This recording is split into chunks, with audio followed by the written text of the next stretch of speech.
The Ottoman Empire Conquest and Consolidation. Third part. By the beginning of 1479, the Venetian Senate understood that there was no choice but to make peace with the Sultan. Its efforts to form an effective anti-Ottoman alliance had failed, and Venice alone lacked the resources to continue the war. In January it took the decision to surrender Shkodër, and in negotiation which followed, ceded the island of Limni and agreed to an annual tribute of 10,000 gold ducats. The ratification of the treaty in April 1479 brought the 16-year war to an end. It did not, however, end Mehmed's ambitions of conquest. His thoughts by now had probably turned to the invasion of Italy itself, since his next goal was the seizure of the Ionian islands of Lefkes, Cephalonia and Zante. The lord of these islands was Leonardo Tocco, whose wife was a niece of King Ferrante of Naples. His removal therefore was necessary if Ottoman troops were to make an attack on Ferrante's kingdom in southern Italy. In 1479, therefore, Gedik Ahmed Pasha seized control of the islands and,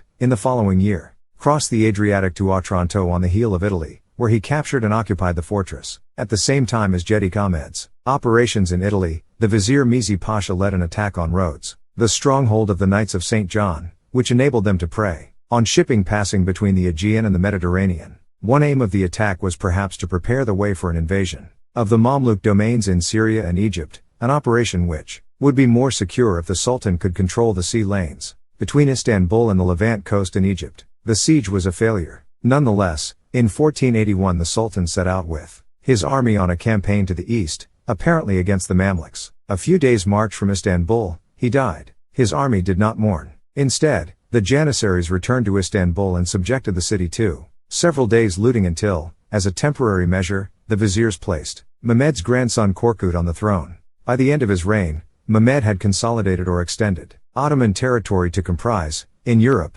most of the lands between the Danube and the Sava in the north and the Peloponnesos in the south. In Asia Minor, he had added to the Ottoman domains parts of the Black Sea coast, the upper Euphrates Valley and the old emirate of Karaman. These two blocks of territory in Europe and Asia were in later centuries to form the core of the Ottoman Empire. The reign of Mehmed II's son, Bayezid II, 1481 to 1512, was to be very different from his father's 30 years of ceaseless conquest. 28 One of the reasons for the difference was the personality of the new sultan. In contrast to his father, whom he reputedly hated, Bayezid clearly disliked war. Indeed, some of his subjects discreetly criticized him for his reluctance to lead his army in battle. However, there were also social and political reasons. In the prosecution of his wars, Mehmed had not only driven his men to exhaustion, he had also strained the fiscal resources of the empire. He had raised taxes on peasant holdings, he had debased the silver coinage and, most controversially, he had seized some private properties and properties belonging to charitable trusts, and redistributed their income as military fiefs. This measure had caused such discontent that one of Bayezid's earliest acts was to return the properties to their original owners. 29 Finally, the survival and captivity in Europe of his brother Jem meant that the European powers held a hostage who guaranteed Bayezid's non-aggression against the West.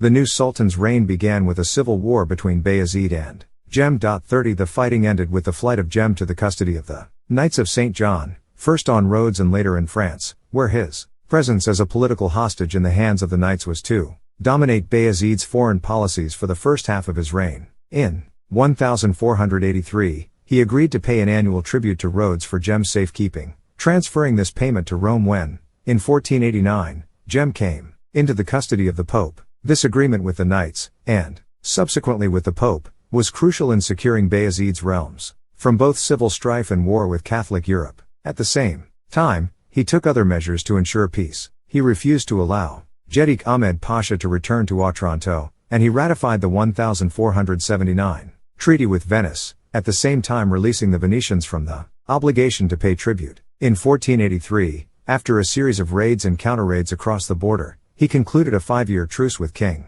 Matthias Corvinus of Hungary. In 1490, he undertook not to attack Venice, the Papal States or Rhodes. These measures, he hoped, would ensure that Hungary, the Italian states and the Knights of St. John did not use Jem as a weapon against the Ottoman Empire. By these means he hoped that his throne would be safe. The need to secure peace in the West did not, however, mean an absence of war. In 1483, the Governor-General of Roumelia invaded and finally annexed Herzegovina, and in the following year Bayezid led an expedition to Moldavia. The pretext was Voivoda Stevens, raids into Bulgaria, his efforts to detach Wallachia from loyalty to the Sultan, and the attacks on Ottoman shipping by pirates operating from the Danube Delta. Bayezid's army captured first Kilia and then Ackerman, both important commercial centers. Stephen counterattacked in 1485, but did not recapture the fortresses, a failure which confirmed Ottoman domination of the Black Sea. The year 1485 also saw the outbreak of a war with the Mamluks. A conflict between these two Islamic empires was probably inevitable.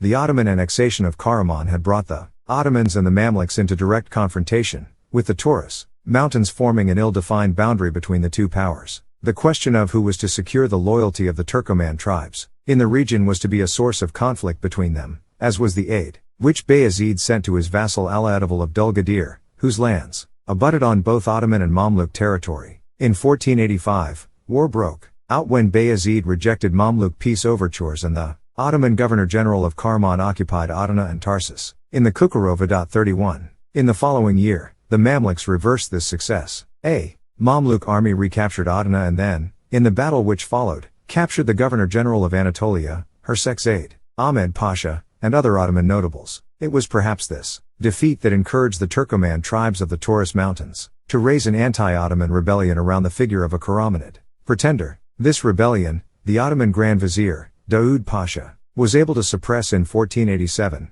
but the Ottoman position had nonetheless become precarious. Aware that the Mamluks were seeking Christian allies and also attempting to secure the release of Jem, Bayezid set about preparing a new campaign for 1488. In this year, as Hadim Ali Pasha led an army into the Kukurova, Hersek's aide Ahmed, released from captivity in Cairo, prepared to support it with a fleet. This expedition, too, was a disaster, with the Mamluks securing a major victory in the plain between Adana and Tarsus. In the same year, Bayezid's vassal, Ala-Adavul of Dulgadir, defected to the Mamluks. Then, in 1490, as the Mamluks laid siege to Kayseri, Bayezid prepared to go to war in person. This threat, it seems, was enough to persuade the Mamluks, who had never had the resources to exploit their military advantage, to negotiate. By the peace concluded in 1491, the Ottomans renounced their claims to the Kukurova and its towns, restoring the pre-war border between the two powers. With the end of the war against the Mamluks, Bayezid hoped to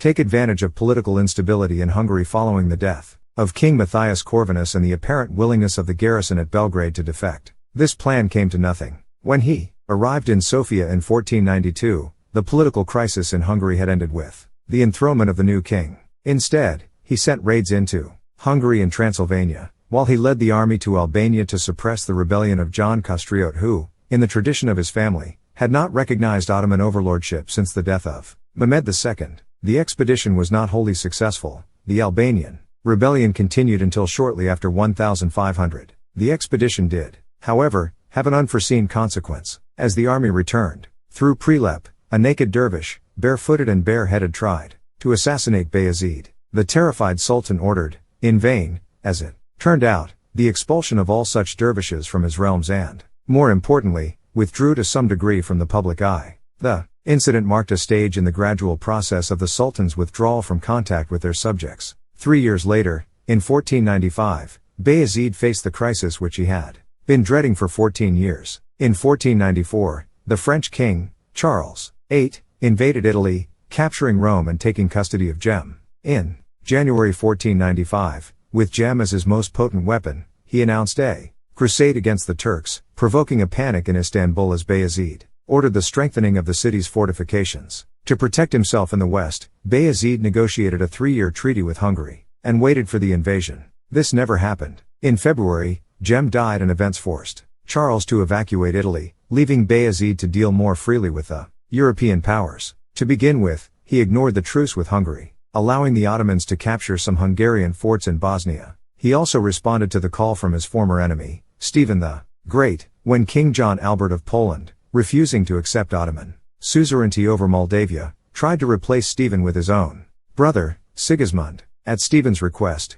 Bayezid's men expelled the king's troops, and in 1498, Ottoman and Tatar raiders made a devastating razzia into Poland. Bayezid also reopened hostilities with Venice. He was aware, however, of deficiencies in Ottoman naval power. Such successes as his father had achieved at sea had depended on overwhelming superiority in numbers of ships and men.